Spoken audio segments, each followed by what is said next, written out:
여러분, 제가 그릇 샘플을 제작한 지 이제 6개월이 다 돼가는데요. 저 이대로 괜찮을까요? 오늘 중간 결산으로 한번 그 과정을 얘기해 보려고 합니다. 제가 원래 하던 일을 좀 정리하게 되면서 집에서 혼자 밥 먹는 시간이 좀 많아진 때가 있었거든요. 근데 집에서 이제 갑자기 혼자 밥을 챙겨 먹으려니까, 물론 제가 그때 좀 심적으로 지쳐 있을 때여서 그랬는지 모르겠어요. 근데 항상 밥을 이렇게 대충 사실 좀 때우게 되더라고요. 햇반 돌려서 까서 그냥 먹을 때도 많았고요. 근데 또 저녁에 이렇게 집에 남편이 와서 같이 저녁을 먹으면 매일매일 정말 다른 메뉴로 밥을 챙겨주고 전혀 대충 때우지 않았거든요. 지인들이 집에 놀러 와도 당연히 그랬고요. 근데 어느 날 대충 먹는 저의 모습이 이게 확 대조가 돼서 느껴지더라고요. 다른 사람들한테는 되게 다정하게 잘 챙겨주고 대해주면서 왜 나한테는 되게 아무렇게나 대하는 것 같지? 하는 느낌이랄까요? 그래서 이제 인스타그램에서 우연히 본 이제 마음에 드는 그 덮밥볼 같은 게 있었어요. 그래서 이런 거를 사가지고 여기다 햇반도 돌려서 먹고 이제 반찬들도 좀 얹어서 먹고 그래서 이제 한 그릇 밥을 먹기 시작했는데요. 신기하게도 이런 사소한 태도가 제 하루의 기분을 바꿔주는 거를 느끼게 된 거죠. 그릇이라는 게 신기하게 음식만 담는 게 아니라 스스로를 대하는 태도도 담는다는 거를 알게 된 거죠. 그래서 이제 누군가도 저 같은 이런 메시지가 필요한 사람이 있을 것 같다는 생각도 들고, 이 메시지를 담은 그릇을 만들면 좋겠다? 이런 이제 상상을 1차로 하게 됩니다. 네, 그렇게 제가 이제 그릇을 관심을 갖게 되면서 알게 된 브랜드가 있는데요. 제 영상을 많이 보셨으면 아실 텐데 바로 아라비아 핀란드죠. 되게 이 따뜻한 색감의 그릇들을 보자마자 눈에 들어와서 공식 홈페이지에서 이 그릇들을 막 찾고 싶어서 찾아봤는데 신기하게 그 그릇들은 안 팔더라고요. 알고 보니 그릇들이 1960년대, 70년대에 생산된 그릇들이고 더 이상 생산되지 않는 빈티지 그릇들이라는 거를 알게 된 거죠. 근데 이제 이거 빈티지 그릇들을 제가 써보면서도 느낀 거는 너무 튼튼하고 손이 진짜 자주 가게 되더라고요. 결국에는 사람이 쓰기 편하고 품질이 좋으면 이렇게 오래되어도 빈티지가 되어서 사랑받는다는 걸 알게 된 거죠. 좋은 제품의 특징이 진짜 이런 것 같아요. 제가 원래 이런 아라비아 핀란드 빈티지들을 그럼 수입해서 팔아볼까라는 고민도 안 한 거는 아니었어요. 근데 이게 또 빈티지 그릇의 특성상 식기용이 아니라 장식용으로 판매해야 된다는 그 점이 저한테 조금 걸렸고, 일단 제가 만든 거는 아니기 때문에 제가 원하는 메시지를 담기가 어려운 점이 첫 번째였고, 두 번째는 이 빈티지 정신을 내가 이어보면 어떨까? 라는 생각이 진짜 든 거예요. 그래서 그러면 그릇을 만들어 봐야겠다 이런 생각이 들게 됩니다. 제가 추진력이 꽤 좋은 사람이어가지고 국내에서 도자기 하면 유명한 도시 이천과 여주로 찾아가게 됩니다. 이천 도자기 마을에 좀 제작 경험이 많으신 이제 선생님이 원데이 클래스를 운영을 하시더라고요. 그래서 이제 그거를 예약을 해서 수업도 듣고 이제 사장님과 얘기를 나눌 수 있었는데요. 사장님이 이렇게 간략하게 설명을 해주시는데 사실 제가 그 당시에 도자에 대한 지식이 되게 얕다 보니까 이해도가 정말 낮더라고요. 여주의 그 사기막골에 되게 오래된 도예촌이 있거든요. 거기서도 정말 친절한 사장님을 만나서 사장님이 저를 붙들고 거의 1시간 동안 이 도자 역사와 막 그런 것들을 강의를 거의 해주셨어요. 근데도 이게 듣는 걸로는 한계가 있다는 거를 너무 확실하게 오히려 알게 된 것 같았어요. 그래서 이제 제가 내렸던 해결책은 제작 경험이 있는 이제 소규모 공방을 찾아가 보자라고 마음을 먹고 이제 원데이 클래스를 들은 다음에 도자에 대한 이제 이해도 제가 좀 하고 싶어서 정규반을 들으면서 제가 이 시행착오를 시작하게 됩니다. 공방에서 하게 되는 전시도 막 참여를 했었고요. 그래서 한 6개월이 지났을 즈음에 선생님께 이제 제작을 요청하고 싶다라고 이제 얘기를 드렸습니다. 그래도 제가 이제 이것저것 뭔가 만들 수 있는 어느 정도의 그 실력이 생겼기 때문에 샘플링을 조금 제가 해보고 싶다라고 또 요청도 드렸었고요. 디자인과 모양은 어느 정도 제가 딱 잡아놨었거든요. 그래서 제가 원하는 결과물인 색이랑 질감을 찾으면 이제 됐다고 생각했습니다. 도자기의 생산 방식을 간략하게 얘기 드리면 먼저 흙으로 이렇게 물레 많이 보셨죠? 그런 방식으로 모양을 만드는 작업들을 먼저 하게 돼요. 그릇이면 그릇, 접시면 접시를 만들게 되고 건조를 시켜서 가마에서 한번 구워져 나오면 이제 초벌기라고 하는 기물이 생기는데요. 한번 보여드릴게요. 이런 식으로 흙 상태, 그 본연의 상태로 이제 딱 구워진 상태가 됩니다. 이 상태로는 우리가 그릇으로 사용할 수는 없고요. 여기에 이제 색이랑 질감을 결정하는 유약이라는 거를 펴주고 다시 가마에 굽는 재벌 과정을 거쳐야 돼요. 그래야지 이제 물도 흡수를 안 하는 위생적이고 내구성 있는 이제 그릇이 완성이 되는 거죠. 근데 저는 제가 딱 원하는 결과가 딱 있거든요. 제가 이제 그릇을 쓰면서 좀 아쉬웠던 부분 중에 하나가 우리가 좀 이렇게 자주 쓰는 이런 유광 같은 경우는 예쁘기는 하지만 좀 사실 흔하게 보는 그런 느낌이 있잖아요. 그래서 무광 그릇을 여러분들도 많이 사셨을 수도 있을 것 같은데 무광 그릇을 샀는데 처음에는 되게 예쁘게 잘 쓰다가 나중에는 뭔가 이렇게 사용하면서 스크래치가 많이 나게 되면 되게 조심하게 되고 그러면 손이 안 가고 약간 이런 아쉬운 점들이 있더라고요. 그래서 저는 딱 그 중간인 반무광의 질감을 딱 찾아야겠다는 목표가 있었거든요. 그래서 여러 그 도자기 재료상에서 판매하는 이제 유약 중에 제가 원하는 색상과 질감에 유사한 것들을 다 사서 정말 테스트를 했습니다. 그게 한 2, 3개월은 진짜 걸린 것 같아요. 제가 한번 그 결과도 보여드릴게요. 이 어마어마한 양의 이 조각들이 제가 그 당시에 다 실험했던 것들인데요. 이런 것들을 우리가 시편이라고 부르거든요. 여러 모양으로 만들 수 있지만 이런 것들에다가 이렇게 진짜 여러 유약들을 실험했던 것 같아요. 제가 원하는 거는 브라운에 딱 이 반무광의 그 질감을 원해가지고 진짜 다양한 것들을 테스트를 많이 했었죠. 이런 것도 제가 원하는 색에는 가까웠지만 약간 질감이 너무 매트해서 아쉽게 탈락한 친구였고요. 이렇게 조금 어두운 흙도 테스트를 해보고 있었는데요. 진짜 너무 안타깝게 재료상에서 이제 이게 더 이상 생산이 되지 않고 단종이 된다라는 안타까운 소식을 접하기도 했었습니다. 아까 보여드린 이제 그 조각들에서 좀 괜찮다 싶은 것들은 이렇게 우리가 흔히 사용하는 이 그릇의 형태로 테스트를 넘어가게 됩니다. 근데 진짜 이렇게 쌓아보고 보니까 여러분 저 정말 많은 시도들을 하지 않았나요? 얼마나 제가 우당탕탕 시행착오를 했을지 대충 예상이 가실까요?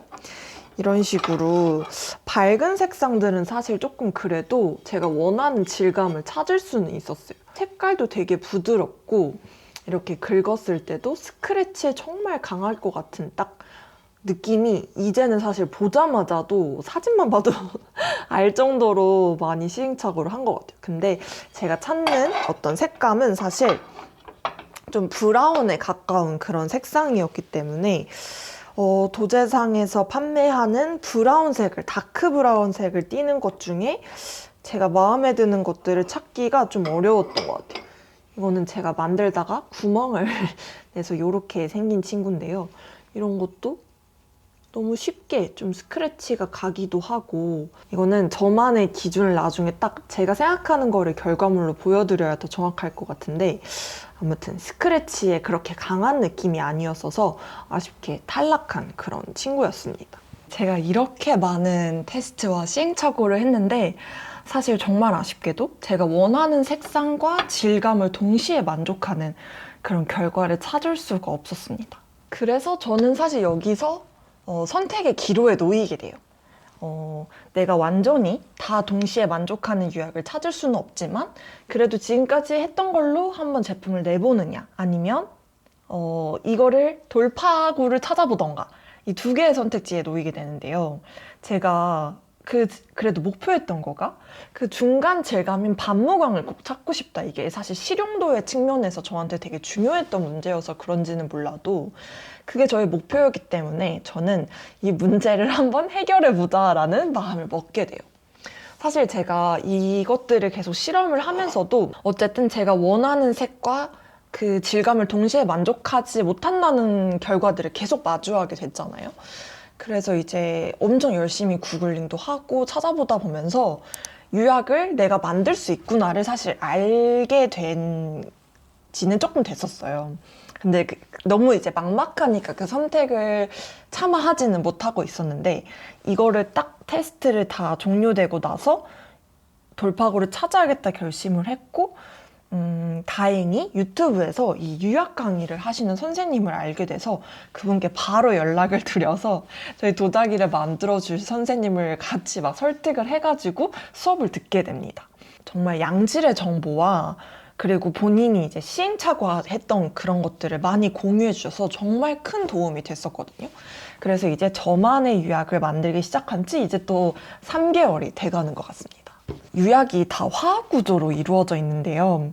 제가 그 플랜테리어 일을 하기 전에 사실 실험을 하면서 연구를 했던 일을 좀 했어가지고 이게 사람 적성을 또 무시를 못 하더라고요. 그래서 사실 꽤 재밌게 시작을 했습니다. 그래도 정말 다행히 해외에 유약 레시피가 공유되어 있는 정말 큰 커뮤니티가 있어요. 정말 다 오픈되어 있고 많은 사람들이 본인이 시행착오 했던 것들을 사진도 올리고 정보도 올리고 하면서 같이 막 디벨롭하는 그런 느낌도 사실 있거든요.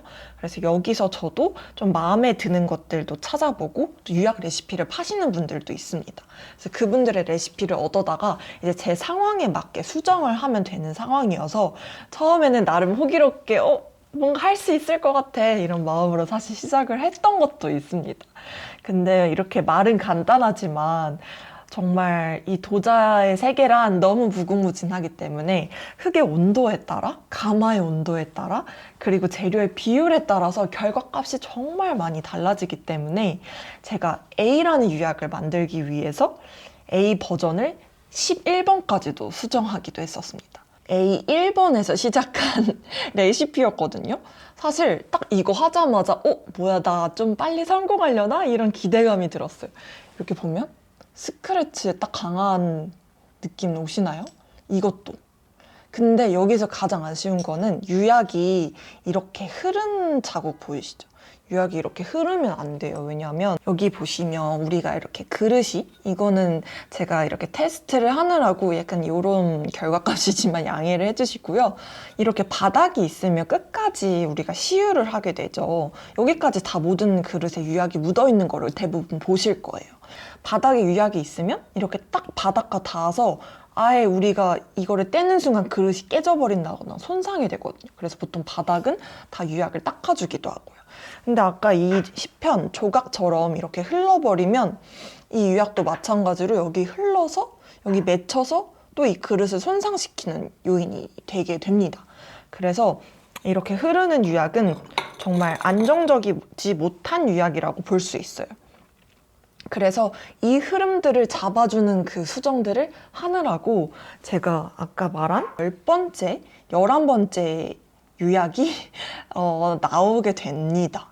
근데 또 아쉬운 거는 그 흐름을 잡으려다가 보니까 이렇게 또 아예 제가 원하는 텍스처를 아예 잃어버렸어요. 이거는 정말 스크래치에 취약한, 안정적이지 못한 그런 유약의 상태입니다. 그래도 정말 다행인 거는 테스트를 한 지 2, 3개월이 되어 가는데요. 잘 쓸 수 있을 것 같은 그런 베이스의 유약들도 좀 찾았고, 아까 보여드린 이것도 지금 색깔은 좀 수정을 봐야 되기는 하지만 질감에 있어서는 나쁘지 않은 그런 상태의 후보 유약들을 많이 찾아둔 상태예요. 제가 이제 열심히 실험을 했던 결과들을 중간 결산으로 한번 보여드리고 싶어서 오늘 이렇게 또 소개를 해드렸고요.